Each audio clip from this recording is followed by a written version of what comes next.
in the country that invented it. To the constituents, he served as a rare Republican in his hometown's mostly Democratic city council. Chuck is the public servant who made sure that their voices were heard. And to Ann, his beautiful bride, who grew up literally as the girl next door, Chuck is a devoted husband. Next March, they will celebrate their 40th anniversary. So happy early anniversary.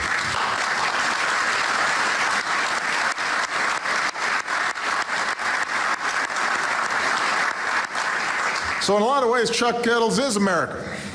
And to the dozens of American soldiers that he saved in Vietnam half a century ago, Chuck is the reason they lived and came home and had children and grandchildren, entire family trees made possible by the actions of this one man. We are honored to be joined not only by Ann, but also 8 of Chuck and Ann's 10 children and 3 of their grandchildren. It's the Kettles family reunion here in the White House. We're also honored to be joined by Chuck's brothers in arms from Vietnam and some of Chuck's newest comrades, members of the Medal of Honor Society. May 15th, 1967 started as a hot Monday morning. Soldiers from the 101st Airborne were battling hundreds of heavily armed North Vietnamese in a rural riverbed. Our men were outnumbered. They needed support fast, helicopters to get the wounded out and bring more soldiers into the fight. Chuck Kettles was a helo pilot, and just as he'd volunteered for active duty, on this morning he volunteered his Hueys, even though he knew the danger. They call this place Chump Valley for a reason. Above the riverbed rose a 1,500-foot tall hill, and the enemy was dug into an extensive series of tunnels and bunkers, the ideal spot for an ambush. But Chuck jumped into the cockpit and took off. Around 9 a.m., his company of Hueys approached the landing zone and looked down. They should have seen a stand of green trees. Instead, they saw a solid wall of green enemy tracers coming right at them. None of them had ever seen fire that intense. Soldiers in the helos were hit and killed before they could even leap off. But under withering fire, Chuck landed his chopper and kept it there, exposed, so the wounded could get on and so that he could fly them back to base. A second time, Chuck went back into the valley. He dropped off more soldiers and supplies, picked up more wounded. Once more, machine gun bullets and mortar rounds came screaming after them. As he took off a second time, rounds pierced the arm and leg of Chuck's door gunner, Roland Schenck. Chuck's Huey was hit. Fuel was pouring out as he flew away. But Chuck had wounded men aboard and decided to take his chances. He landed, found another helicopter, and flew Roland to the field hospital. By now it was near evening. Back in the riverbed, 44 American soldiers were still pinned down. The air was thick with gunpowder, smelled of burning metal, and then they heard a faint sound, and as the sun started to set, they saw something rise over the horizon. 6 American helicopters, as one of them said, as beautiful as could be. For a third time, Chuck and his unit headed into that hell on earth. Death or injury was all but certain, a fellow pilot said later, and a lesser person would not return. Once again, the enemy unloaded everything they had on Chuck as he landed. Small arms, automatic weapons, rocket-propelled grenades. Soldiers ran to the helicopters. When Chuck was told all were accounted for, he took off. And then mid-air, his radio told him something else. 8 men had not made it aboard. They had been providing cover for the others. Those 8 soldiers had run for the choppers, but could only watch as they floated away. We all figured we were done for, they said. Chuck came to the same conclusion. If we left them for 10 minutes, he said, they'd be POWs or dead. A soldier who was there said, that day Major Kettles became our John Wayne. With all due respect to John Wayne, he couldn't do what Chuck Kettles did. He broke off from formation, took a steep, sharp, descending turn back toward the valley, this time with no aerial or artillery support. A lone helicopter heading back in. Chuck's Huey was the only target for the enemy to attack, and they did. Tracers lit up the sky once more. Chuck came in so hot that his chopper bounced for several hundred feet before coming to a stop. As soon as he landed, a mortar round shattered his windshield. Another hit the main rotor blade. Shrapnel tore through the cockpit and Chuck's chair. And still, those 8 soldiers started to sprint to the Huey, running through the firestorm, chased by bullets. Chuck's helo, now badly damaged, was carrying 13 souls and was 600 pounds over limit. It felt, he said, like flying a 2.5-ton truck. He couldn't hover long enough to take off, but cool customer that he is, he says he saw his shattered windshield and thought, that's pretty good air conditioning. The cabin filled with black smoke as Chuck hopped and skipped the helo across the ground to pick up enough speed to take off. Like a jackrabbit, he said, bouncing across the riverbed. The instant he got airborne, another mortar ripped into the tail. The Huey fishtailed violently, and a soldier was thrown out of the helicopter, hanging onto a skid as Chuck flew them to safety. Couldn't make this up. This is like a bad Rambo movie. Right? You're listening to this, you can't believe it. So the Army's warrior ethos is based on a simple principle. A soldier never leaves his comrades behind. Chuck Kettles honored that creed, not with a single act of heroism, but over and over and over. And because of that heroism, 44 American soldiers made it out that day. 44. We are honored today to be joined by some of them. Chuck's door gunner, who was hit, Roland Schenck. The last soldier Chuck rescued that day, the one who figured he was done for, Dewey Smith. And a number of soldiers, our Vietnam veterans, who fought in that battle. Gentlemen, I would ask you to either stand if you can or wave so that we can thank you for your service.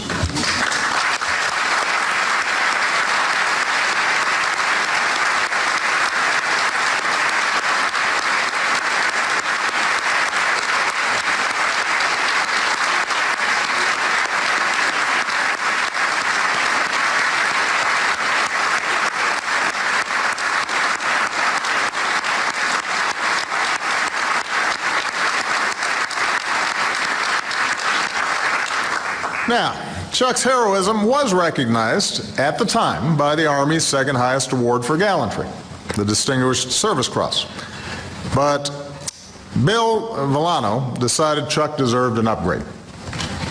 Bill's a retired social worker who went to Chuck's house to interview him for a Veterans History Project sponsored by the local Rotary Club. Ann overheard the interview from the other room and reminded Chuck to tell Bill the story I've just told all of you. So this is something Chuck and I have in common. We do what our wives tell us to do. Chuck told the story, and with his trademark humility, finished it by saying it was a piece of cake.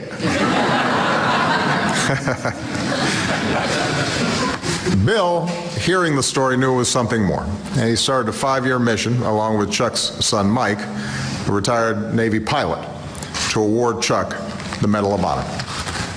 Bill and Mike are here, as is Congresswoman Debbie Dingell, who along with her legendary husband, John Dingell, went above and beyond to pass a law to make sure that even all these years later we could still fully recognize Chuck Kettles' heroism as we do today. So we thank them for their outstanding efforts. And that's one more reason this story is quintessentially American.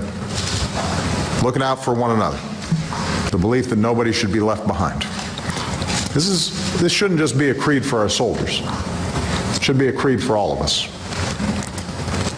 This is a country that's never finished in its mission to improve, to do better, to learn from our history, to work to form a more perfect union. And at a time when, let's face it, we've had a couple of tough weeks. For us to remember the goodness and decency of the American people and the way that we can all look out for each other, even when times are tough, even when the odds are against us. What a wonderful inspiration. What a great gift for us to be able to celebrate something like this. It might take time, but having failed to give our veterans who fought in Vietnam the full measure of thanks and respect that they had earned, we acknowledge that our failure to do so was a shame. We resolve that it will never happen again. It can take time, but old adversaries can find peace. Thanks to the leadership of so many Vietnam vets who had the courage to rebuild ties, I was able to go to Vietnam recently and see people as enthusiastic about America as probably any place in the world. Crowds lining the streets. And we were able to say that on a whole lot of issues, Vietnam and the United States are now partners. Here at home, it might take time. But we have to remember everyone on our team, just like Chuck Kettles. Sometimes we have to turn around and head back and help those who need a lift. You know, Chuck says the most gratifying part of this whole story is that Dewey's name and Roland's name and the name of 42 other Americans he saved are not etched in the solemn granite wall not far from here that memorializes the fallen from the Vietnam War. Instead, it will be Chuck Kettles' name forever etched on the walls that communities have built from Southern California to South Carolina in honor of those who have earned the Medal of Honor. Of course, Chuck says all this attention is a lot of hubbub, but I'll survive.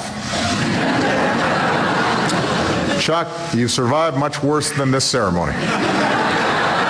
And on behalf of the American people, let me say that this hubbub is richly and roundly deserved.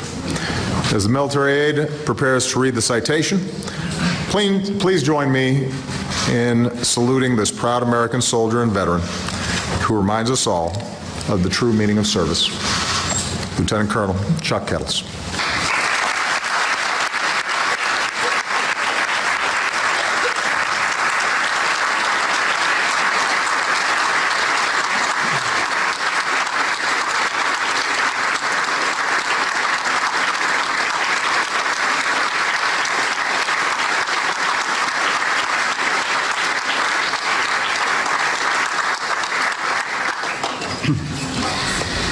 The President of the United States of America, authorized by Act of Congress, March 3rd, 1863, has awarded, in the name of Congress, the Medal of Honor to Major Charles S. Kettles, United States Army. Major Charles S. Kettles distinguished himself by conspicuous gallantry and intrepidity while serving as Flight Commander, 176th Aviation Company, Air Mobile Light, 14th Combat Aviation Battalion, Americal Division, near Duc Pho, Republic of Vietnam. On 15 May 1967, Major Kettles, upon learning that an airborne infantry unit had suffered casualties during an intense firefight with the enemy, immediately volunteered to lead a flight of 6 UH-1 Delta helicopters to carry reinforcements to the embattled force and to evacuate wounded personnel. Enemy small arms, automatic weapons, and mortar fire raked the landing zone, inflicting heavy damage to the helicopters. However, Major Kettles refused to depart until all helicopters were loaded to capacity. He then returned to the battlefield with full knowledge of the intense enemy fire awaiting his arrival to bring more reinforcements, landing in the midst of enemy mortar and automatic weapons fire that seriously wounded his gunner and severely damaged his aircraft. Upon departing, Major Kettles was advised by another helicopter crew that he had fuel streaming out of his aircraft. Despite the risk posed by the leaking fuel, he nursed the damaged aircraft back to base. Later that day, the infantry battalion commander requested immediate emergency extraction of the remaining 40 troops, including 4 members of Major Kettle's unit who were stranded when their helicopter was destroyed by enemy fire. With only one flyable UH-1 helicopter remaining, Major Kettles volunteered to return to the deadly landing zone for a 3rd time, leading a flight of 6 evacuation helicopters, 5 of which were from the 161st Aviation Company. During the extraction, Major Kettles was informed by the last helicopter that all personnel were on board and departed the landing zone accordingly. Army gunships supporting the evacuation also departed the area. Once airborne, Major Kettles was advised that 8 troops had been unable to reach the evacuation helicopters due to the intense enemy fire. With complete disregard for his own safety, Major Kettles passed the lead to another helicopter and returned to the landing zone to rescue the remaining troops. Without gunship, artillery, or tactical air support, the enemy concentrated all firepower on his lone aircraft, which was immediately damaged by a mortar round that shattered both front windshields and the chin bubble, and was further raked by small arms and machine gun fire. Despite the intense enemy fire, Major Kettles maintained control of the aircraft and situation, allowing time for the remaining 8 soldiers to board the aircraft. In spite of the severe damage to his helicopter, Major Kettles once more skillfully guided his heavily damaged aircraft to safety. Without his courageous actions and his superior flying skills, the last group of soldiers and his crew would never have made it off the battlefield. Major Kettles' selfless act of repeated valor and determination are in keeping with the highest traditions of military service and reflect great credit upon himself and the United States Army.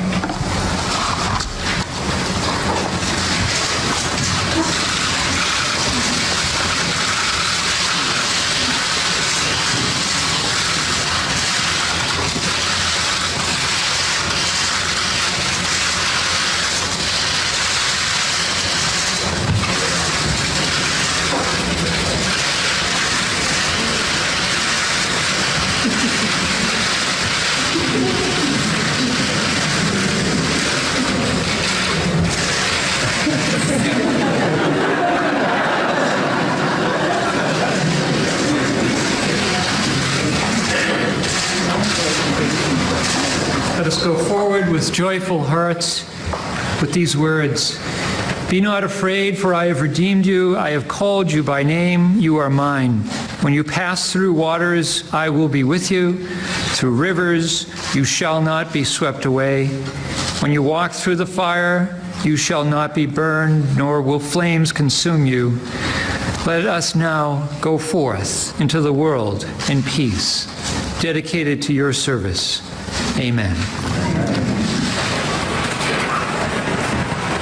Ladies and An gentlemen, amazing American, an amazing man, an amazing story as President Obama awards the nation's highest military honor, the Medal of Honor, to Lieutenant Colonel Chuck Kettles. It was an amazing story that he laid out. As he says, it's almost too amazing to be true. Going in to rescue soldiers in Vietnam, taking on enemy fire, going in not once, not twice, not 3 times, but 4 times to get his men out.